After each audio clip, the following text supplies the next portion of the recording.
জাতীয় নাগরিক পার্টি বা এনসিপির নেতারা পূর্ব ঘোষণা অনুযায়ী বুধবার গোপালগঞ্জে যাওয়ার ঘোষণা দেন, কিন্তু তার আগেই সকাল থেকে আওয়ামী লীগ ও নিষিদ্ধ ছাত্রলীগ হামলা ভাঙচুর, গোলাগুলি ও ককটেল বিস্ফোরণ সহ ব্যাপক তাণ্ডব চালায় শহর জুড়ে। বুধবার সকাল 10টার দিকে গোপালগঞ্জ সদর উপজেলার উলপুর গ্রামে পুলিশের গাড়িতে আগুন, হামলা ও ভাঙচুরের ঘটনা ঘটে। 40 থেকে 50 জন মানুষ একত্রিত হয়ে পুলিশের গাড়ির ওপর আক্রমণ করে। এ সময় হামলা চালানো হয় কয়েকজন পুলিশ সদস্যদের ওপরও, তারাও আহত হন।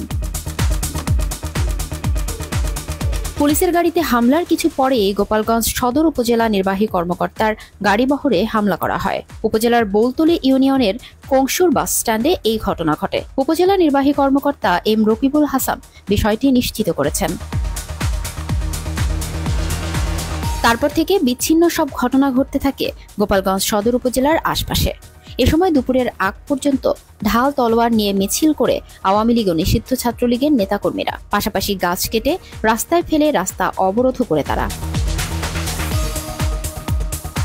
দুপুর 1:30টার দিকে গোপালগঞ্জের পৌর পার্ক এলাকায় এনসিপি আয়োজিত সমাবেশ মঞ্চে হামলা ও ভাঙচুর করা হয়। এনসিপির নেতাকর্মীদের অভিযোগ, আওয়ামী লীগের লোকজন এনসিপির ওপর হামলা করেছে এবং পুলিশের সামনে বসেই এই হামলা চালানো হয়েছে, কিন্তু পুলিশ কোনো বাধা দেয়নি। মঞ্চে থাকা সাউন্ড বক্স, মাইক, চেয়ার ভাঙচুর সহ উপস্থিত এনসিপির নেতাকর্মীদের ওপর হামলা করা হয়।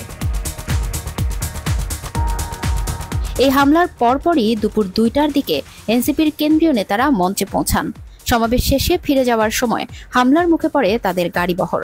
শহরের সমাবেশ স্থল থেকে বের হওয়ার পথেই কেন্দ্রীয় নেতাদের বহনকারী গাড়ি বহরের ওপর ব্যাপক ইটপাটকেল নিক্ষেপ করা হয়।